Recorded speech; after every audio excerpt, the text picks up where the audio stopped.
and True Wrestling here. Brian Crazy. JC Styles. And it's been a long time.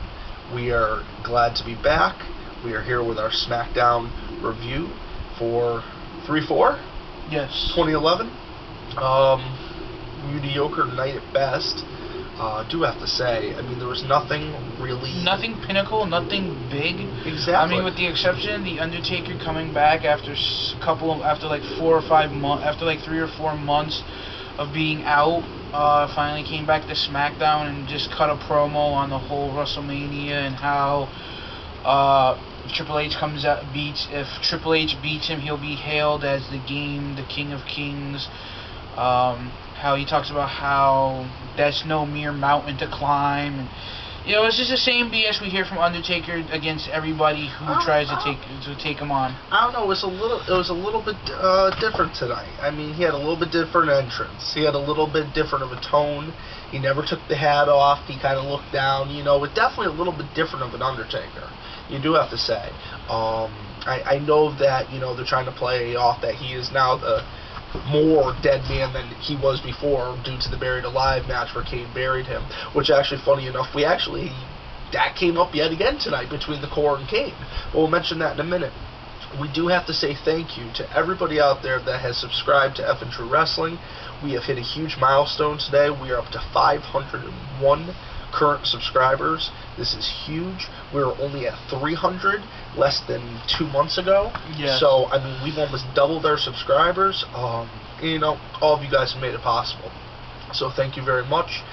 We apologize for not getting together to do our normal 3 videos that we do a week. We usually do a Raw, Impact, Smackdown, and whatever pay-per-view is happening review.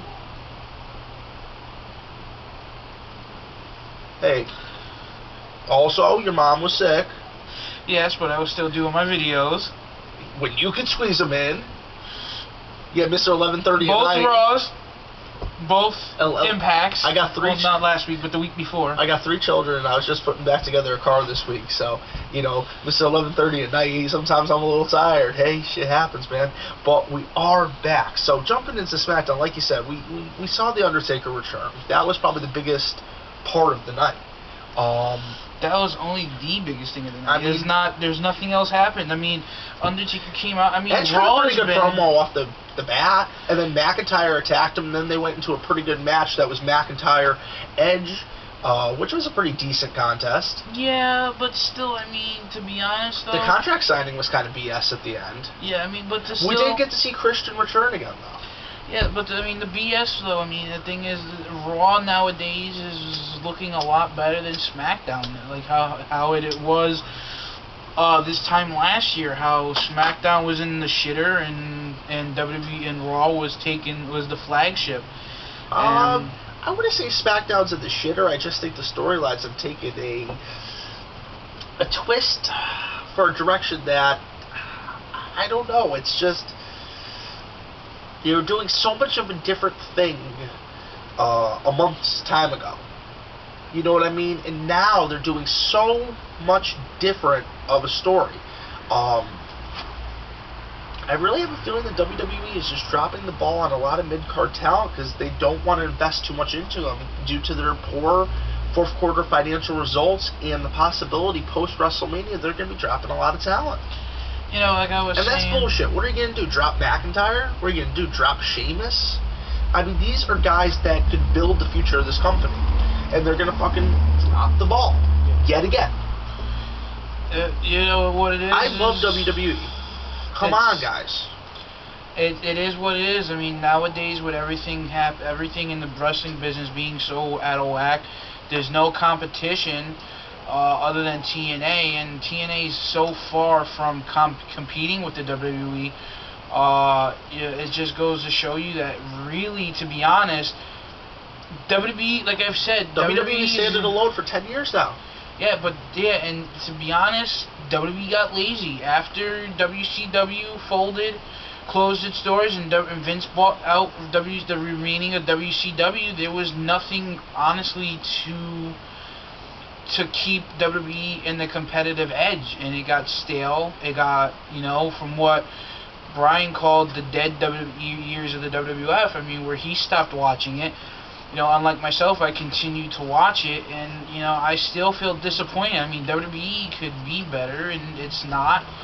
And which brings me back to what we were saying about the wrestlers being released. That's what's happening everywhere. I mean, TNA back in '05 got rid of like 10 to 20 wrestlers to bring Christian, and then they got rid of another 20 wrestlers to bring Angle in. And I'm pretty sure they probably cut a couple of guys loose to get Anderson in and Hardy in last year at Genesis last year. Well, I mean, come on, right off the bat. I mean, how much longer than Christopher Daniels last? I mean, he went quick. I mean, we've already seen this year. I mean, I have promised this in past videos, and it will be coming. We are going to do a video highlighting all the people that were released in 2010 from WWE and TNA, and we're going to highlight all the people that we've lost in wrestling over the years. Whether they were a low-card or mid-card or manager, whatever have you, they deserve to be remembered. Anybody that gave, part of their life for this sport that we love deserves to be remembered. Yeah. I mean, anybody that was a loved one to somebody deserves to be remembered. But this video is going to highlight definitely performers that lost their lives early, and so many amazing names. I mean, to get into it, just to name off a couple, we lost Chris Candido, we lost Andrew Martin, who you guys knew as Test, we've lost Chris Canyon, we've lost Chris Benoit. We lost Chris Benoit. Eddie Guerrero. Owen Hart. Mr. Perfect. We've lost. But we're gonna dedicate a video to that. I'm gonna check the camera real quick, guys, and I'm gonna make sure this light is. This was supposed to be a SmackDown review, but I mean, to be honest with you guys, SmackDown really wasn't as good as it was over the last couple of weeks. I mean, right now with the whole Rock Cena confrontation, I find Raw to be more interesting than the WWE right now. I know SmackDown was a lot of highlight packages this week. Yeah, a lot. Pretty much it. So I mean, there's only so much you could do with the 2-hour show, and WWE's not bringing it. I mean, we were talking about earlier this afternoon when I got home from work that I think WWE should get rid of this whole brand extension, get rid of superstars, and go back to how wrestling was back in early 2000. Well, superstars is good because all the guys that work hard in the dark matches at least get to get highlighted and get some TV time. Just because we don't get superstars on our local cable or satellite provider doesn't mean there isn't people across this world that do get it. And it might be one of the only shows that they do get on time. Who knows? But still, what I'm trying to say though is, I mean, it'd be better if they dropped all these fucking C and D shows and go back to how it was back in the day where it was SmackDown and Raw, and whatever guys you didn't see on Raw wrestle on SmackDown. You had before the brand extension, you still had a C show. You still had Sunday Night Heat. Then you had Jacked and Metal. There was like 5 shows at that point. Yeah, but still, I mean, the thing is, those Heat was usually most watched right before the pay-per-views. And then you got to think, before they introduced SmackDown in 1999, Heat was the primary second show. Yeah. A lot of good shit happened on Heat, especially right before pay-per-views too. I mean, oh yeah. It's just they have to get rid of these fucking B shows and C shows and D shows, regardless of if people could watch them, or I don't want to be shitting on the people who can't watch wrestling, period.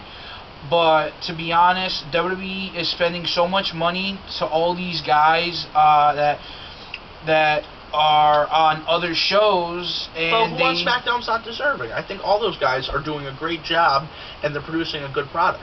But I'm not saying they need to get rid of SmackDown. I think what they need to do is they need to get rid of superstars, take the wrestlers who are on superstars, divvy them up between SmackDown and Raw, and go back to how it used to was. You would keep the United States title, keep the Intercontinental title. Well, I just gotta make a quick valid point. The wrestlers that are on superstars and Raw are assigned to those divisions.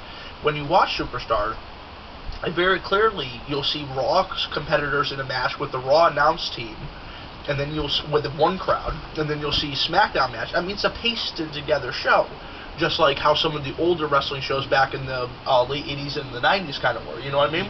but it's very clearly divided between the brands. But I know what you're saying. You want to see a one unified WWE like we had in the past.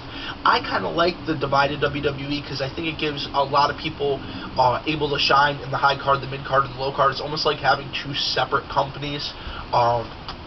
I do like the inter-promotional thing going into WrestleMania. They need to keep building on that. SmackDown is not a fucking highlight show. It is a wrestling show. And we were down in wrestling again this week. And there was a women's match. We forgot to mention it. We saw Lay Cool come out with a little dissension. They ended up picking up the win over Rosa and the Glamazon Beth Phoenix. Did Edge beat McIntyre? I don't know.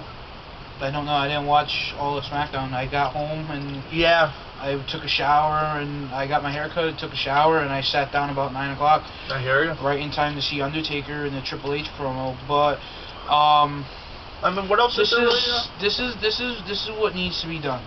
If you guys watch the WWE McMahon DVD, everyone, the McMahon, Stephanie, Shane, Vince, Linda, they all said that the brand extension was an idea that they wanted to try, and it didn't deliver, and it didn't deliver the way they expected it to. And to be honest, it's still not delivering. I mean, yeah, you get the inter-promotional matches here and there on pay-per-views, but I remember when you would see guys wrestle on Raw, and then they would go over, and whoever didn't wrestle on Raw wrestled over on SmackDown, and then you would see the continuation of the Raw storylines over on SmackDown, and then you would see the SmackDown storylines fold over to Raw, and it was kind of like a big two-sided, like four-sided pancake. Which is awesome, don't get me wrong, but the problem with that is especially... let's just put it this way, what WWE's current product that they're doing is not working for them. Well, I don't think it's not working. I think they're actually doing okay. I think that they just need to give more time to wrestling, and they need to build a little bit better storylines. I think the talent is there, and I think the problem with having the big combined show like you talk about is this. You're going to see certain guys get to the top. You're going to see Orton, you're going to see Edge, you're going to see Mysterio, you're going to see Taker, you're going to see these guys. WWE dropping the ball because when they had the stars, they refused to build. When they had the stars, they refused to build, and then when they did build, by the time they started to build, all the big dogs were still around, and then when all the big dogs left, you had Orton, you had Cena, you had JBL, you had Eddie, Eddie's title reign. I think Taker said it best. I mean, they are the last of a dying breed. Exactly, and to be honest, right now, I'm gonna shut the camera, son. To be honest, right now, WWE is in the shitter. I mean, wrestling-wise, I mean, John Morrison, clearly this generation's Shawn Michaels. The guy has the ability, he has the athleticism, he's a good showman, and he's completely being shitted on every week. John Morrison had such great spots in the Elimination Chamber, and all we heard at the Elimination Chamber, John Cena this, and Rey Mysterio that. No one said anything about John Morrison's will to continue on when he friggin' cracked his patella against the metal beam on the chamber pods. I mean, it was incredible. I mean, that was a fantastic... That's why... how about Royal Rumble? When he jumped off when he got pushed, jumped, whatever you want to call it, off the side of the apron, landed on the barricade, and jumped back to the stairs. Yeah. It was like Spider-Man, dude. It was fucking fantastic. And, we've got about a minute and 30 seconds left to this video. Big news. I did want to include this. WWE has signed Mystico. He's going to be known as Sin Cara in the WWE. Yeah. This is going to be big. There's a lot of speculation that he's going to go to SmackDown. He's going to feud with Mysterio and Alberto Del Rio. So now we're going to see a very heavy Lucha Libre SmackDown, which is going to be good. I mean, we're going to see a lot of good wrestling. I feel bad. Because, to be honest, I mean, WWE, they're dropping the ball on a lot of wrestlers. And what's going on with Swagger? What's going on with Sheamus? What's going on with McIntyre? To be honest, as WWE, other than everything on Raw, given everything that's happening on Raw, I feel like after WrestleMania, I think this is going to be it because, I mean, Rock's probably going to go back to doing what he was doing. We're probably going to see either Triple H or Taker retire.